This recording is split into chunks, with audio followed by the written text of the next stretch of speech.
मनोज तिवारी जी हमारे साथ जुड़ चुके हैं। मनोज तिवारी जी, आज आप भी पार्लियामेंट के अंदर ही मौजूद थे। आज पार्लियामेंट में हुआ क्या?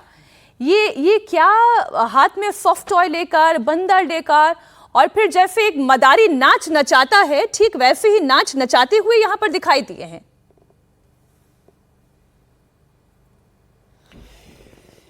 देखिए मीनाक्षी, दरअसल बात यह है कि फ्रस्ट्रेशन का लेवल इतना बढ़ गया है। वो जो विपक्ष के साथी हैं वो ये स्वीकार ही नहीं कर पा रहे हैं कि देश की जनता ने उनको विपक्ष में बिठाया, लगातार तीसरी बार विपक्ष में बिठाया। अब इनमें से कुछ लोग ऐसे हैं, राहुल गांधी जैसे लोग, जिनको बचपन में ही समझाया गया था कि तुम देश के प्रधानमंत्री बनोगे। अब हो गए बूढ़े और अब उनको कहीं दूर दूर तक चांस नहीं है, तो उनके फ्रस्ट्रेशन का क्या लेवल होगा ये किसी को बताने की आवश्यकता नहीं है। इनका व्यवहार देख लीजिए, पूरा सदन का सत्र धुल दिया इन लोगों ने सिर्फ प्ले कार्ड दिखाने में और गाली देने में। मतलब हम तो सांसद के रूप में जब अंदर बैठ रहे हैं, हमारा भी हक है। कई हमारे जैसे लगभग 400 से ज्यादा सांसद हैं, वो अपने क्षेत्र की बात करना चाहते हैं, जनहित की बात करना चाहते हैं, जनता के क्या मुद्दे हैं उनको रख करके उस पर तेजी लाना चाहते हैं समाधान में। मगर इन लोगों ने ऐसा समझ लिया कि हम देश की जो गति बन रही है उसको कैसे रोक सकते हैं, कैसे नरेंद्र मोदी जी के स्पीड को पकड़ करके लटक सकते हैं कि देश आगे न जाए।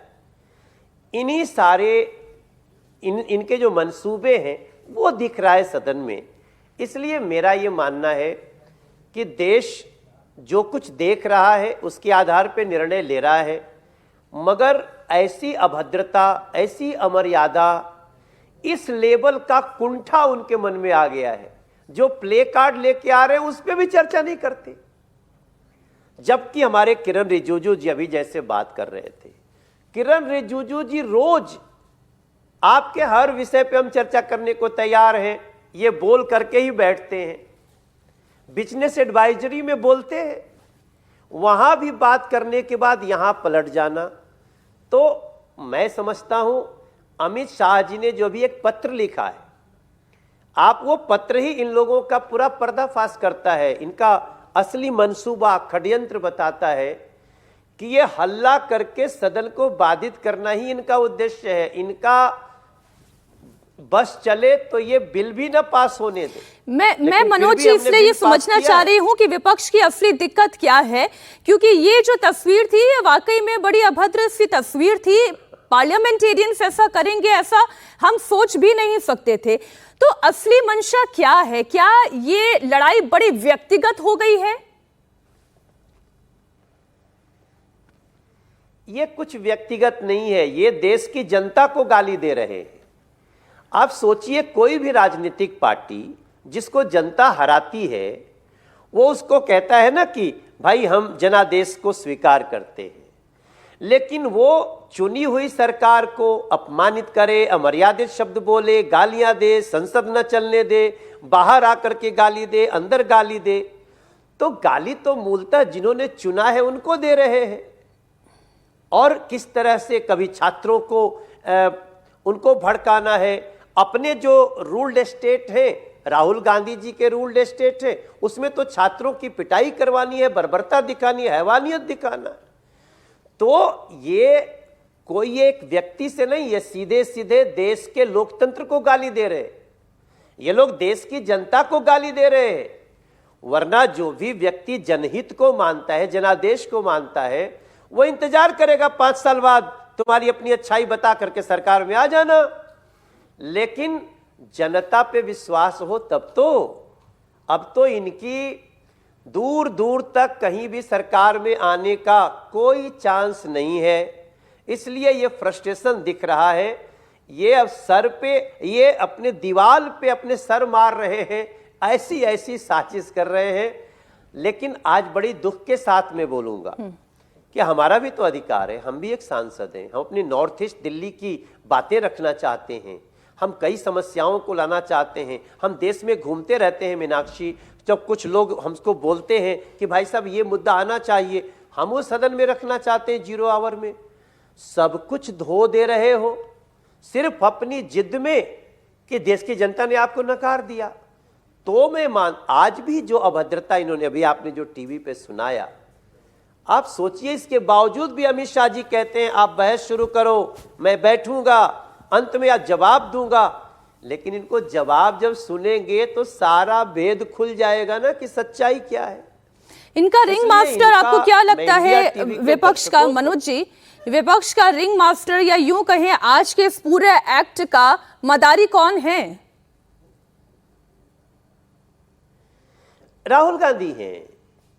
ये राहुल गांधी की कुंठा है और कुछ नहीं।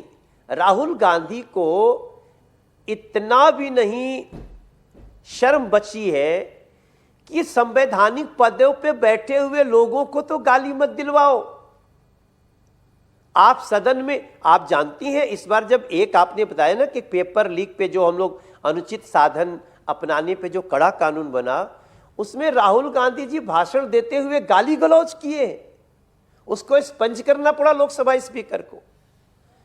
तो ये जो सारा रिंग मास्टर है वो राहुल जी हैं, और राहुल जी कई पार्टियों का कबाड़ा करके मानेंगे।